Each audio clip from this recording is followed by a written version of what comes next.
మొన్న ఆదివారం రోజున ప్రైమ్ మినిస్టర్ వికసిత్ భారత్ ప్రోగ్రాంలో 40 మంది యువతులకు నియోజకవర్గ స్థాయిలో 10 లక్షల రూపాయలు సహాయం అందుతుంది. 5 లక్షల రూపాయలు గ్రాంట్ రావచ్చు. అదేవిధంగా 5 లక్షలు ఈఎంఐ కట్టాల్సి వస్తుంది. అదే రోజు లాస్ట్ డేట్ కాబట్టి అప్లికేషన్ డౌన్లోడ్ చేసుకోవాలంటే 2,500 రూపాయలు కట్టాలని చెప్పేసి వారు చెప్తే నేను ఏమీ ఆలోచించకుండా, అంటే అనాలోచితంగా, ఆ రోజు లాస్ట్ డేట్ అన్నారు కదా, మన యువతులకు లాభం జరగాలి, వాళ్ళు 2,500 కట్టడం ఏంది, నేనే కడదామని చెప్పేసి అసలు ఏమీ ఆలోచించకుండానే నేను మా వైఫ్ దగ్గర నుంచి వెళ్ళి పే ఉంటుంది, అది ఫోన్పే అని ఉంటే ఆ ఫోన్పే ద్వారా 40 మందికి సంబంధించిన 1 లక్ష రూపాయలు చెప్పేసి కొట్టడం జరిగింది.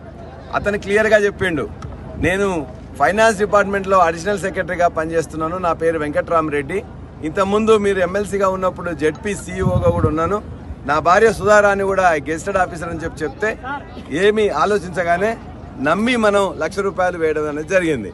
కాబట్టి ఇవాళ దాన్ని వెంటనే మనం ఒక అర్ధగంట లోపలనే మా భార్య చెప్పిండ్రు, ఇది నిజమేనా కాదా తెలుసుకోండి అని చెప్పేసి అంటే ఇమ్మీడియట్గా నేను తెలుసుకున్నట్లయితే అతను ఫ్రాడ్ అని చెప్పి తెలిసింది. ఇమ్మీడియట్గా పోలీసులకు ఇన్ఫార్మ్ చేస్తే ఆయన కర్ణాటకలో ఉన్నట్టు తెలిసింది. అదేవిధంగా ఇల్లు చూస్తేనేమో చెంచల్ కూడా ఆ జైలు దగ్గర ఎక్కడో ఇల్లు ఉన్నది.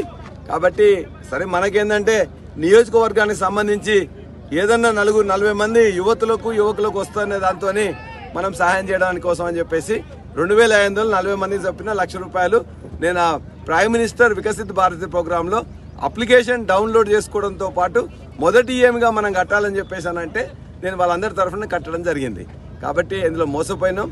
వెంటనే సైబర్ క్రైమ్కి ఇన్ఫార్మ్ చేసిన వాళ్ళు ఆ డబ్బులన్నింటినీ కూడా ఆపేసిండ్రు.